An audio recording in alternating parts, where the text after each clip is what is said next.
আমরা বলছি যে কতটা ইনোভেটিভ ওয়েতে টাকাগুলো গেছে। চিলড্রেনের টিউশন ফি পাঠিয়েছেন 400 কোটি টাকার উপরে, 400-500 কোটি টাকা, এবং কেমান দ্বীপপুঞ্জের সম্পদের সন্ধান পাওয়া গেছে।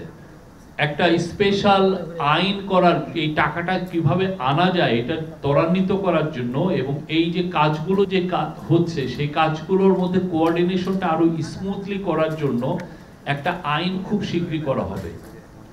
এই আইনটা হয়তো আপনারা এই আগামী সপ্তাহের মধ্যে এই আইনটা আপনারা দেখবেন। এই আইনটা করানো হচ্ছে যে এই টাকাটা ত্বরান্বিত করে কিভাবে টাকাটা আনা যায়, এটা আইনের একটা কাভার লাগবে। আমরা অন্যান্য বিদেশি যেই যারা এই মানি লন্ডারিং এই গভর্নমেন্টকে সাহায্য করছে, মানি লন্ডারিং লন্ডারকৃত মানিকে ফেরত আনার বিষয়ে যারা সাহায্য করছেন তাদেরও এটা একটা চাহিদা। তো সেই অনুযায়ী একটা আইন খুব দ্রুত করা হচ্ছে। আর একটা হচ্ছে প্রফেসর ইউনুস বলেছেন যে পুরো ডিটেলস গুলো জানার জন্য।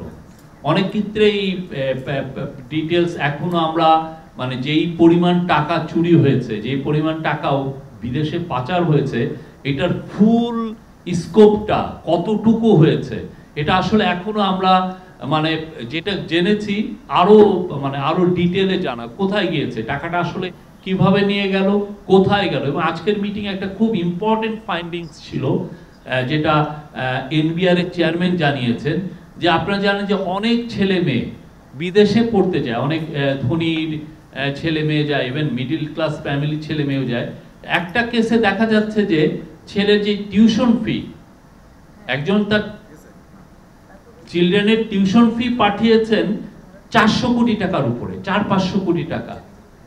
মানে মানিটা লন্ডারিংটা কিভাবে হয়েছে দেখেন, মানে এটা আনবিল। এটা অনেকগুলো, আমরা তো আগে জানতাম যে এটা ব্যাংকিং সিস্টেমের মাধ্যমে বা অন্য কোনো ওয়েতে হুন্ডির মাধ্যমে বা আপনি ওভারহু ইনভয়েস বা আন্ডার ইনভয়েসের মাধ্যমে টাকাটা পাচার হচ্ছে। কিন্তু দেখা যাচ্ছে যে একটা আপনার ছেলে পড়তে যাচ্ছে, তার টিউশন ফি, আপনি যদি খুব টপ ইউনিভার্সিটিতেও পড়ান, আপনার বছরের টিউশন ফি কত লাগে? ঊর্ধ্বে 1 কোটি টাকা, এর বেশি তো লাগার কথা না। কিন্তু দেখা যাচ্ছে যে তার ইয়েতে 400-500 কোটি টাকা জাস্ট সেই টিউশন ফি পাঠিয়ে দিয়েছেন। এখানে 11টা কোম্পানিকে প্রথমে নিয়ে কাজ হচ্ছে, বিকজ প্রথমে আইডেন্টিফাই করা হয়েছে 11টা কোম্পানি এবং ইন্ডিভিজুয়ালস। তার মধ্যে প্রথমেই আছেন শেখ হাসিনা এবং তার ফ্যামিলি। তাদের কোথায় কোথায় টাকা চলে গেছে তাদের বিষয়ে আজকে প্রোগ্রেস, তাদের পাচারকৃত টাকার ক্ষেত্রে কি কি মেজার নেওয়া হচ্ছে, সেই কিভাবে এই টাকাটা ট্রেস করা যায়, কোথায় কোথায় টাকাটা চলে যেতে পারে, সেই বিষয়ে আজকে আলাপ হয়েছে। মোট 11টা বড় বড় প্রতিষ্ঠান এবং ইন্ডিভিজুয়ালের, এবং ওইগুলোরও আজকে পুরো মিটিংয়ে এটার একটা পুরো চিত্র তুলে ধরা হচ্ছে। আমরা কিছু কিছু আপনাদেরকে দিব। তো আমি শেখ হাসিনা এবং কেস নাম্বার 1, সাবেক প্রধানমন্ত্রী শেখ হাসিনা, তার পরিবার ও তাদের স্বার্থ সংশ্লিষ্ট ব্যক্তি এবং প্রতিষ্ঠানের বিষয়ে, যেটা বিএফআইইউ এবং যৌথ তদন্ত দল টাস্কফোর্সের মাধ্যমে যারা কাজ করছেন, বিএফআইইউ কাজ করছেন এবং একটা যৌথ তদন্ত দল কাজ করেছেন, সেটার বিষয়ে যেটা অগ্রগতি সেটা আমি বলছি। 2টা গোয়েন্দা প্রতিবেদন দুদকে প্রেরণ করা হয়েছে। 5.15 কোটি টাকা স্থিতি সহ 11টি ব্যাংক হিসাব অবরুদ্ধকরণ মানে ফ্রিজিং করা হয়েছে, যেটা বিএফআইইউ করেছে, এবং সকল ব্যাংক হিসাবের তথ্য দুদকে প্রেরণ করা হয়েছে। আর যৌথ তদন্ত দল যেটা করেছে, তারা যুক্তরাষ্ট্র, যুক্তরাজ্য, মালয়েশিয়া, সিঙ্গাপুর, হংকং এবং কেমান দ্বীপপুঞ্জের সম্পদের সন্ধান পাওয়া গেছে।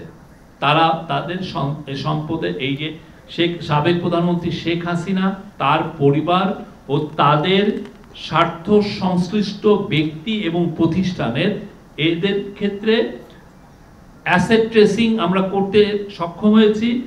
যুক্তরাষ্ট্র, যুক্তরাজ্য, মালয়েশিয়া, সিঙ্গাপুর, হংকং এবং কেমান দ্বীপপুঞ্জ, এই দ্বীপপুঞ্জের সম্পদের সন্ধান পাওয়া গেছে। মালয়েশিয়ার একটি ব্যাংকে রাশিয়ান স্ল্যাশ ফান্ডের অস্তিত্ব পাওয়া গেছে। সংযুক্ত মানে অ্যাটাচিং ফ্রিজিং করা হয়েছে অ্যাটাচিং বা ফ্রিজিং করা হয়েছে 124টা ব্যাংক অ্যাকাউন্ট, এবং এই 124টা ব্যাংক অ্যাকাউন্টের মোট হচ্ছে 635.14 কোটি টাকা। রাজুকের 1.8 মানে 1,80,00,000 কোটি টাকার দলিল মূল্যের 60 কাঠার প্লট। আপনি জানেন এটা রাজুকের মূল্য হয়তো 1,80,00,000 টাকা, কিন্তু এখন এই 60 কাঠার যে প্লট এটা সব পূর্বাচলে, আপনার পূর্বাচলে এখন 1 কাঠারই দাম 2-3-4 কোটি টাকা, এবং 8.85 কোটি টাকা মূল্যের 10% জমি সহ 8টি ফ্ল্যাট। মামলা দায়ের বিষয় হলো প্রতারণা ও জালিয়াতির অভিযোগে মোট 6টি মামলা দায়ের করা হয়েছে। 6টি কেসের তদন্ত সম্পাদন ও চার্জশিট দাখিল হয়েছে। পরিবারের 7 সদস্যকে আন্তর্জাতিক ভ্রমণে নিষেধাজ্ঞা আরোপ করা হয়েছে। এছাড়া মানে ওভারঅল যদি কেসগুলো ডেভেলপমেন্টের কথা বলি, তাহলে বিএফআইইউ তথ্য প্রতিবেদন জয়েন্ট ইনভেস্টিগেটিভ টিমকে যেটা প্রেরণ করছে সেটা হচ্ছে বিএফআইইউর ক্ষেত্রে 10টি কেসের গোয়েন্দা প্রতিবেদন দেওয়া হয়েছে। সকল দেশি বিদেশি ব্যাংক হিসাবে তথ্যাদি দেওয়া হয়েছে। বিদেশি বিনিয়োগ ও সম্পদ সংশ্লিষ্ট প্রাপ্ত তথ্যাদি দেওয়া হয়েছে, এবং ব্যাংক এবং বিও হিসাব অবরুদ্ধকরণ মানে ফ্রিজিং করা হয়েছে 1,374টি ব্যাংক হিসাব এর 614.18 কোটি টাকা, যা 614.18 কোটি টাকা, আর 188টা বিও হিসাবের 15.50 কোটি টাকার শেয়ার। আর যৌথ তদন্ত দল জয়েন্ট ইনভেস্টিগেটিভ টিম এরা আইনি প্রক্রিয়া নিয়েছে। 4টি কেস ইতিপূর্বে রুজুকৃত মামলা তদন্তাধীন, তার মধ্যে সাবেক প্রধানমন্ত্রী আছেন। 84 জন অভিযুক্তদের বিদেশ ভ্রমণে নিষেধাজ্ঞা আরোপ করা হয়েছে। অভিযুক্তদের নামে বিভিন্ন দেশের সম্পদ ও বিনিয়োগের তথ্য প্রদান, তথ্য উদ্ঘাটন, ট্রেসিং, ব্যাংক হিসাব ও সম্পদ অবরুদ্ধকরণ ও সংযুতিকরণ, যেটা ফ্রিজিং ও অ্যাটাচিং করা হয়েছে, সেটা হচ্ছে যে তার পরিমাণ হচ্ছে 1817.73 কোটি টাকার দেশীয় সম্পদ ফ্রিজিং করা হয়েছে, এবং অবরুদ্ধ ব্যাংক হিসাবে স্থিতি 872.24 কোটি টাকা, যা এটা স্থিতি করা হয়েছে। আর শেয়ার অবরুদ্ধ করা হয়েছে 19.68 কোটি টাকার শেয়ার অবরুদ্ধ করা হয়েছে। আর 124.67 মিলিয়ন মার্কিন ডলার এবং 3.79 মিলিয়ন পাউন্ড এবং 11.75 মিলিয়ন ইউরো মূল্যের সম্পদ ক্রয়ের আদেশ দেওয়া হয়েছে। আপনারা জানেন যে এটা নিয়ে সেন্ট্রাল ব্যাংকের গভর্নর স্পেশালি কাজ করছেন, অ্যান্টি করাপশন কমিশনও এটা নিয়ে কাজ করছেন।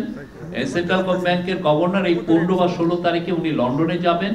লন্ডনে যে ওইখানে অনেকগুলো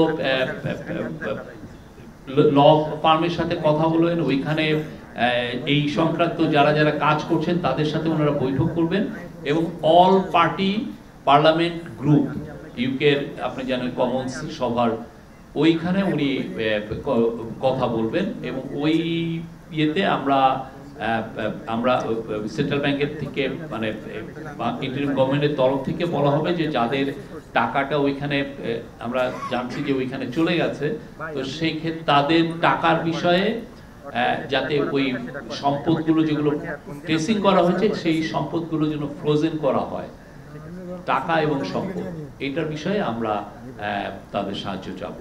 এই আর একটা হচ্ছে 11টা গ্রুপের মধ্যে একটা বিষয়ে আমি আর একটা গ্রুপের বিষয়ে বলি।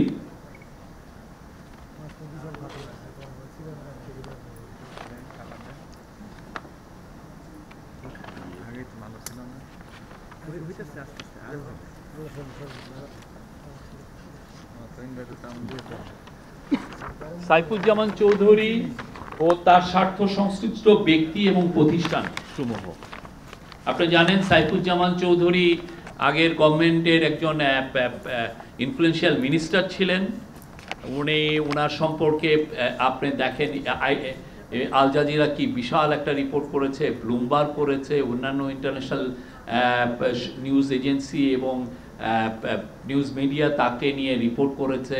উনি পুরো লন্ডনে, যেটা আমরা নিউজ পেপারগুলোতে দেখেছি যে লন্ডনের ব্লক আফটার ব্লক উনি কিনে ফেলেছেন, এবং এটা পুরো বাংলাদেশের মানুষের টাকা, বাংলাদেশের মানুষের থেকে চুরি করা টাকা। তো তার ব্যাপারে যেটা এসছে, বিএফআইইউর মানে যৌথ তদন্ত দল যেটা পেয়েছে, জালিয়াতি মামলা দায়ের হচ্ছে জালিয়াতি, প্রতারণা এবং অন্যান্য অপরাধমূলক অভিযোগে দায়েরকৃত মামলাসমূহ তদন্তাধীন। কর ফাঁকি দেওয়ার অভিযোগে এনবিআর এর 11টি মামলা তার বিরুদ্ধে তদন্ত হচ্ছে। আদালত কর্তৃক অ্যাটাচ করা হয়েছে হলো 20 কোটি টাকার মূল্যমানের 4টি সম্পত্তি অ্যাটাচ করা হয়েছে, 2টি ফ্ল্যাট এবং 31,594.39 ডেসিমেল সম্পত্তি সংযুক্তির জন্য আদালতে আবেদন করা হয়েছে। আদালত কর্তৃক ফ্রিজিং হয়েছে 29টি ব্যাংক অ্যাকাউন্ট, এটা ফ্রোজেন হয়েছে, যার মোট ব্যালেন্স ছিল 5.27 কোটি টাকা, এবং তার শেয়ার ছিল 102.85 কোটি টাকা শেয়ার। আর MLAR পেরোড, মানে এটা নিয়ে আমরা বিদেশে আমরা জানিয়েছি এই ওর সম্পত্তির বিষয়ে, সেটা হচ্ছে যে UAE তে, মানে ইউনাইটেড আরব আমিরাতে তার 228টি, যুক্তরাষ্ট্রের 7টি এবং যুক্তরাজ্য মানে ইংল্যান্ডে, ইউনাইটেড কিংডমে 343টি সম্পত্তি সংযুক্তির জন্য আমরা বলেছি। এবং এই 3টি এই বিষয়ে তাকে এই জানানোটা আমরা যেটা হলো পররাষ্ট্র মন্ত্রণালয়ের মাধ্যমে পাঠানো হয়েছে, এবং 2 জন ব্যক্তির আন্তর্জাতিক ভ্রমণে নিষেধাজ্ঞা আরোপ করা হয়েছে। এটা ছিল, এটা আমরা আরো এর বিষয়ে আরো আপনাদেরকে আরো ডিটেইলস দিব। এটারে আমরা এইখান থেকে কিছু যেগুলো বুলেট পয়েন্টগুলো, সেগুলো ইম্পর্টেন্ট পয়েন্টগুলো আপনাদেরকে আমরা খুব শীঘ্রই এটা আমরা ইয়েতে পাঠাচ্ছি। আরও আমাদের আজকে টেক্সট বুক নিয়ে আমাদের ডেপুটি প্রেস সেক্রেটারি বলবেন, টেক্সট বুক যেগুলো আমরা সোফার বিতরণ হয়েছে সেগুলো নিয়ে বলবেন। তারপরে মাগুরার আপনি জানেন যে একটা ক্ষুদ্র শিশুকে নির্মমভাবে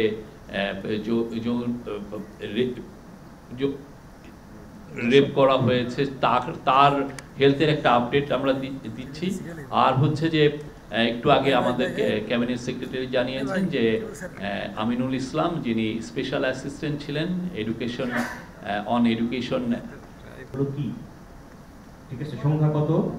আর আরেকটা বিষয় হচ্ছে 11টি গ্রুপের কথা আপনি বলেছিলেন, সেই 11টি গ্রুপ কারা একটু যদি জানতে পারি। আর আরেকটা জিনিস হচ্ছে, আমরা একটু আগে জানতে পেরেছি special assistant to education Aminul Islam সাহেব পদত্যাগ করেছেন, এবং উনি বলেছেন যে প্রধান উপদেষ্টার দপ্তর থেকে ওনাকে পদত্যাগ করতে বলা হয়েছে।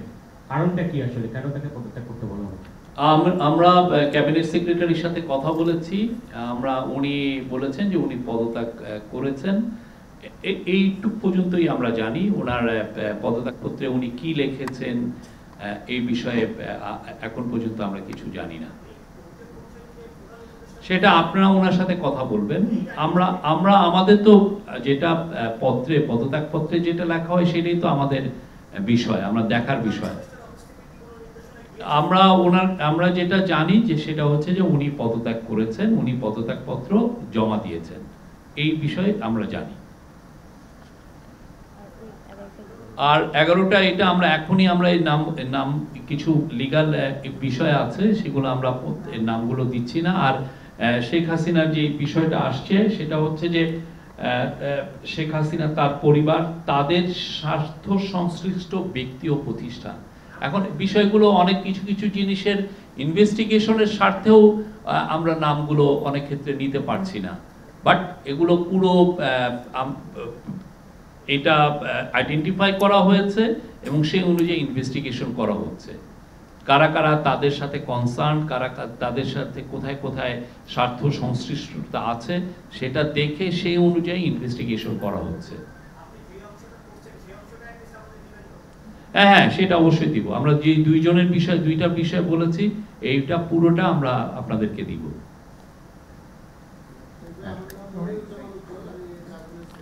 আর একটা বিষয় সেটা হচ্ছে যে এমনি তো 11টা গ্রুপ, তার বাইরে যে কয়েকশো ব্যক্তি আছে যে যারা 200 কোটি বা তারও অধিক টাকা আমরা আইডেন্টিফাই করেছি যে তারা এই টাকাগুলো বাইরে নিয়ে গেছে। তো সেই বিষয়েও আরো ইনভেস্টিগেশন আরো জোরদার করার জন্য চিফ অ্যাডভাইজার মহোদয় এই বিষয়ে সভাকে বলেছেন যে এটা বিষয়ে খুব দ্রুত যাতে এটার ইনভেস্টিগেশন গুলো যেন আরো ফাস্ট ট্র্যাক করা হয় এবং এটার বিষয়ে আমরা খুব দ্রুত যেন আরো কিছু ডেভেলপমেন্ট জানি যে কতদূর কি হয়েছে, কতটুকু জানা গেছে। আপনি বলছিলেন যে উচ্চশিক্ষার নামে অনেক টাকা পাচার হয়েছে, সেই ব্যক্তিটি কি শেখ হাসিনার পরিবারের কেউ কিনা সেটা বলবেন, আর তদন্তের স্বার্থে যদি নাম বলতে না চান সেটা একটা বিষয় জানাবেন যে তদন্তের স্বার্থে বলছি না, ওই ব্যক্তির নাম বলা যাবে কিনা। আর দ্বিতীয় প্রশ্ন হচ্ছে, আপনি বেশ কয়েক মাস আগে যখন পাচারকৃত টাকা ফিরিয়ে আনার একটা প্রক্রিয়া শুরু হয়েছিল তখন বলছিলেন যে ট্রেল খোঁজা হচ্ছে। তো ট্রেল খুঁজতে খুঁজতে কিন্তু আমরা দেখলাম যে কয়েক মাস চলে গেছে। আমরা জানি যে অন্তর্বর্তী সরকার আগামী মার্চ বা ডিসেম্বর বা জুন নানা ডেট দেওয়া হচ্ছে, এই সময়ের মধ্যে আপনারা আশা করছেন কিনা যে আপনাদের আমলে এই টাকা আদৌ উদ্ধার হবে কিনা? কারণ আপনারা যে প্রক্রিয়ার কথা বলছেন, বিদেশে গিয়ে আবেদন জানাবেন, তারা ফ্রিজ করবে কিনা, বা এ ধরনের কোনো উদাহরণ আছে কিনা যে এক দেশের সরকার আরেক দেশে গিয়ে ব্যাংক অ্যাকাউন্ট ফ্রিজ করতে বললে তারা করে কিনা, এই বিষয়ে একটু ক্লিয়ার করবেন। না, ব্যাংক অ্যাকাউন্ট ফ্রিজ করে এটা উদাহরণ যথেষ্ট আছে, কিন্তু একটা বিষয় আপনারা জানবেন যে এই বিষয়টা কিন্তু খুবই সময় সাধ্য ব্যাপার। এটা কিন্তু আপনি বললেন যে আজকে, কেন এটার সাথে অনেকগুলো লিগাল এক্সপেক্ট আছে, আপনার লিগাল জিনিসগুলো অ্যাড্রেস করতে হয়, গভর্নমেন্টের অনেকগুলো এজেন্সির সাথে এটা কোঅর্ডিনেশনের বিষয় আছে, তারপরে বিদেশি প্রতিষ্ঠানের সাথে প্রতি স্টেপে স্টেপে লিগাল বিষয়গুলো দেখতে হয়। এটা আপনি আজকে চেলেন যে কালকে এটা হয়ে গেল এরকম কিন্তু না। আপনি অন্যান্য দেশগুলোতে দেখেন, কিছু কিছু দেশ যেমন এশিয়ার মধ্যে দু একটা দেশ আছে, যেমন ফিলিপিন্সে মার্কোসের টাকার বিষয়ে আপনি দেখেন কতটুকু, এই উনি তো 20-30 বছর আগের বিষয়, বা অ্যাঙ্গোলা তার কিছু টাকা পেয়েছে, ইট টুক দেম 5 ইয়ার্স। তা আমাদের এখানে এইটা যাতে খুব দ্রুত এই টাকাগুলো উদ্ধার করা যায় সেটার জন্য যতগুলো মেজার নেওয়া দরকার সবগুলোই নেওয়া হচ্ছে, এবং ওইটার আলোকে আজকে সবাইকে ডাকা হয়েছিল, সবাই এসে প্রফেশনাল সবার কাছ থেকে আপডেটগুলো নিয়েছেন এবং নিজে এটা মনিটর করছেন। এবং উনি আজকে এবং যাওয়ার সময় বলেছেন যে কাল আগামী মাসের ঈদের পরে আবার মিটিং হবে, তখন আমি আবার ফার্দার কি অগ্রগতি হলো সেটা উনি আবার জানবেন সবার কাছ থেকে। এবং তার আলোকে দেখেন আজকে, এবং এই যে ল একটা, হ্যাঁ, এটা একটা বিশেষ একটা আইন করা হচ্ছে, এবং এই বিশেষ একটা আইনের যদি আমরা খুব দ্রুত এটা করতে পারি জিনিসটা আরো এক্সপেডাইট হবে।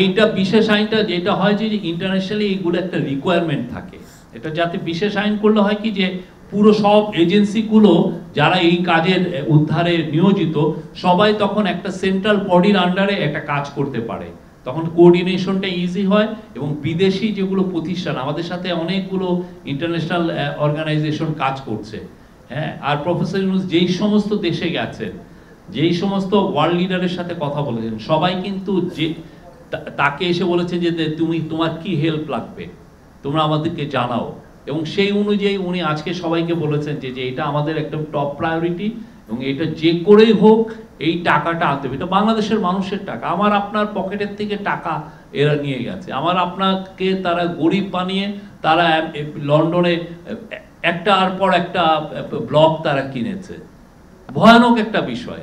এবং এটা আমার আপনার চোখের সামনে এটা একটা হাইওয়ে রবারি হয়েছে। উচ্চ এটা আমরা এগুলো তো নাম আমরা বলছি না, আমরা বলছি যে কতটা ইনোভেটিভ ওয়েতে টাকাগুলো গেছে। আমরা তো জানতাম কি যে এটা একটা ওভার ইনভয়েসিং, আন্ডার ইনভয়েসিং এ বা ব্যাংকিং সিস্টেমের মাধ্যমে বা হুন্ডির মাধ্যমে টাকাটা চলে গেছে, কিন্তু দেখা যাচ্ছে যে না, কি যেসব ওরা কিছু কিছু জায়গায় লুপ হোল খুঁজে 400 করে, পৃথিবীতে কারো টিউশন ফি 400-500 কোটি টাকা আছে। এইটা আমরা এখনো ওনার আইডেন্টিটি আমরা এখনো রিভিল করতে পারছি না, সরি।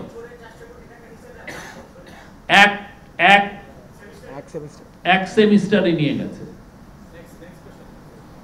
জি, আমি একটু শফিক ভাই জানতে চাচ্ছি, সেটা হচ্ছে যে 234 বিলিয়ন ডলার নিয়ে গেছে, এর মধ্যে ব্যাংকিং চ্যানেলে নিয়েছে প্রায় 17 বিলিয়ন ডলার।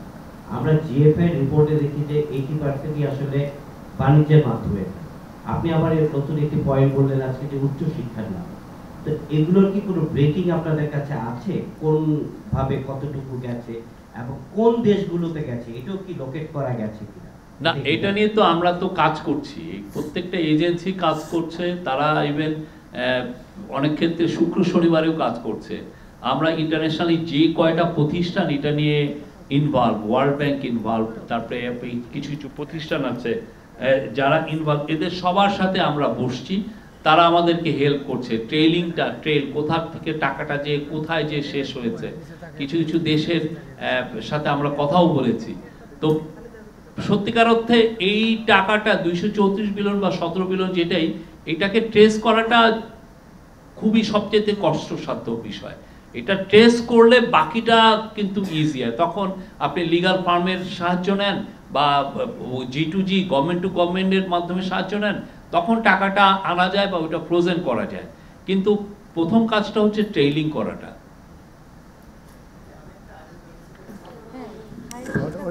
হ্যালো, আমি মালয়েশিয়ার বিষয়ে বলতে পারি। হ্যাঁ, আমাদের কনসালটেন্ট মালয়েশিয়ায় গিয়েছিলেন ফেব্রুয়ারিতে, এবং মালয়েশিয়ার যে এসসিসি তাদের সাথে কথা বলেছেন এবং তাদের সাথে তাদের মানে এক্সপেরিয়েন্সটা শেয়ার করেছেন। তো এবং মালয়েশিয়ার যে প্রাইম মিনিস্টারের যে অফিস, তার সাথেও কথা হয়েছে। হ্যাঁ, তারা বলেছে যে তারা বাংলাদেশের সাথে তাদের সাপোর্টটা আরো খুব গভীর পর্যায়ে নিয়ে যেতে চায় এবং বাংলাদেশের অ্যাসেট রিকভারির ক্ষেত্রে তারা খুব বাংলাদেশকে হেল্প করতে চায়। আমরা খুব দ্রুত তাদেরকে একটা লেটার পাঠাবো এটার বিষয়ে, যাতে আরো এক্সপেডাইট করা হয়। আমরা চাচ্ছি যে তাদের মালয়েশিয়ান গভর্নমেন্টের এজেন্সিগুলোর হেল্প নিয়ে এই টাকাটাকে ট্র্যাক করার জন্য। আর আমাদের স্পেশাল অনভয় লুৎফে সিদ্দিকী, উনি সিঙ্গাপুরে যে নন রেসিডেন্ট অ্যাম্বাসেডর, তার সাথে এপ্রিলে কথা বলবেন এবং ওদের সাথে, সিঙ্গাপুরের সাথেও আমরা চেষ্টা করব যে একটা এফেক্টিভ স্ট্র্যাটেজি এটা একটা এস্টাবলিশ করার জন্য।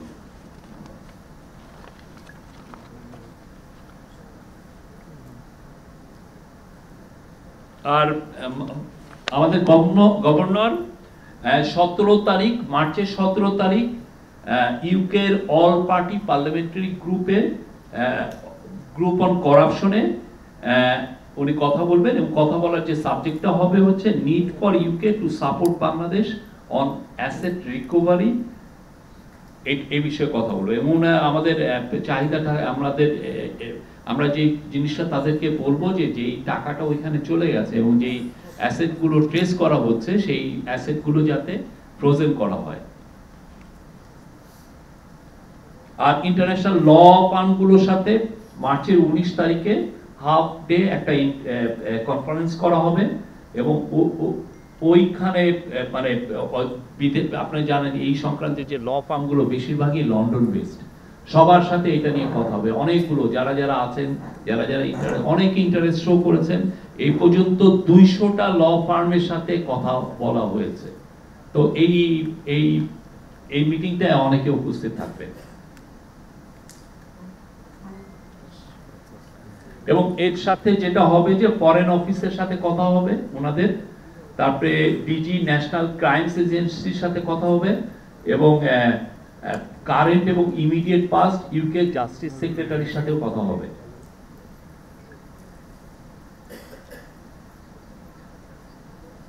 আরেকটা হচ্ছে যে আমরা কাজ করছি international anti corruption coordination centre এবং ওয়ার্ল্ড ব্যাংকের STAR এর সাথে to prepare for Bangladesh asset recovery conference in London in early May.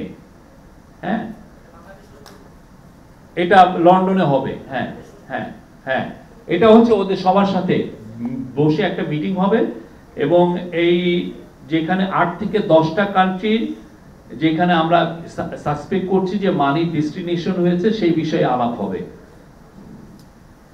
Bangladesh task force member, বাংলাদেশের যে 11 সদস্য বিশিষ্ট যে টাস্ক ফোর্স মেম্বার এবং আদার কি স্টেক হোল্ডার্স এখানে অ্যাটেন্ড করবেন।